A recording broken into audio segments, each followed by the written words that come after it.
दुनिया झुकती है, झुकाने वाला चाहिए।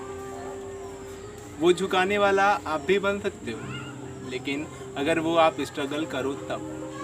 आपके अंदर वो पावर होनी चाहिए, आपके अंदर वो जज्बा होना चाहिए कि आप कुछ कर दिखाओ, कुछ बन दिखाओ। कुछ हासिल करना है तो आपको ये याद रखना होगा कि दुनिया झुकती है, झुकाने वाला चाहिए।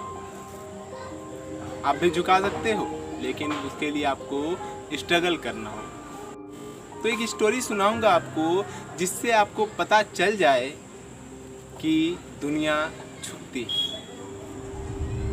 चौकीदार से बॉलीवुड के एक स्टार बनने तक का सफर नवाजुद्दीन सिद्दीकी ने अपनाया।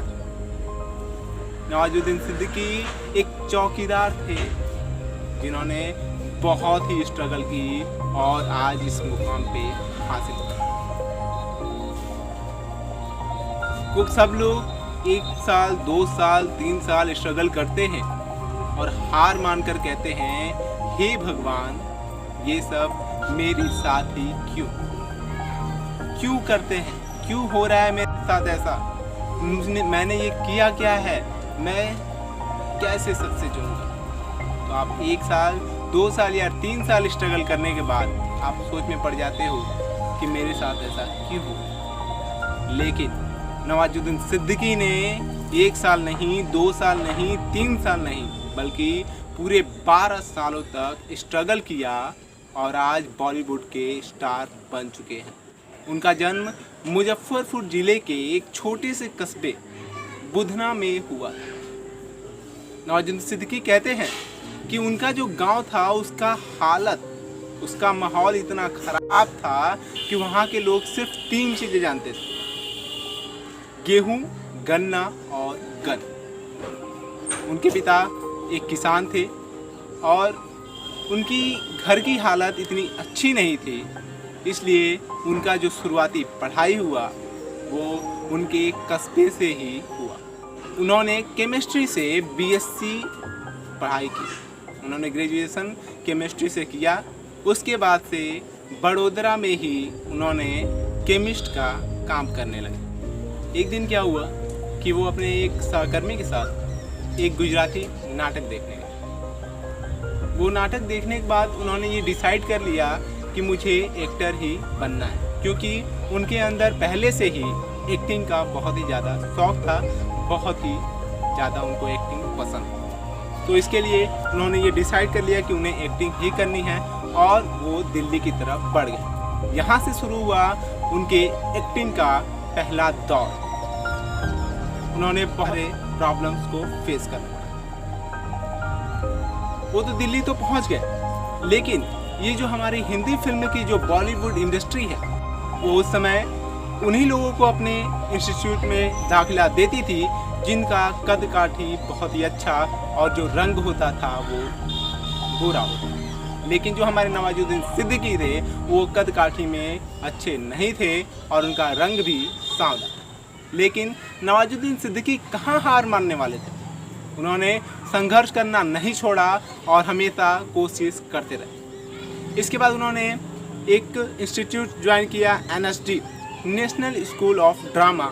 इस इंस्टीट्यूट में उन्होंने ज्वाइन किए और ज्वाइन करने के बाद अपने एक्टिंग को और तराशना शुरू किया। बहुत सारी प्रॉब्लम्स फेस करनी पड़ी, इनके पास पैसों की बहुत दिक्कतें आती थी। तो नोएडा में ही उन्होंने एक चौकीदार का काम भी किया। मैंने आपको स्टार्टिंग में ही बताया कि चौकीदार से वो बॉलीवुड एक्टर बने हुए हैं। तो नोएडा में उन्होंने चौकीदार का काम किया और नेशनल स्कूल ऑफ ड्रामा में इंस्टीट्यूट ने दाखिला लिया कि उनकी एक्टिंग तराशी जाए। उसके बाद वो अपना मुंबई की तरफ बढ़े। मुंबई जाने के बाद इनका दूसरा दौर स्टार्ट हुआ अपने बॉलीवुड में एंटर करने का। मुंबई पहुंचने के बाद इनके पास पैसे तक नहीं थे खाने के भी, तो जिस रूम में रहते थे उस रूम का पैसा वो नहीं दे पाते थे, इसलिए जो भी उस रूम में रहते थे उनके लिए वो कुछ काम करते थे, इसकी वजह से उन्हें पैसा नहीं देना पड़ता था। जैसे कि उन लोगों के लिए ब्रेकफास्ट बनाना, लंच बनाना और डिनर बनाना, यानी कि सारा का सारा काम उन्हें ही करना पड़ता था।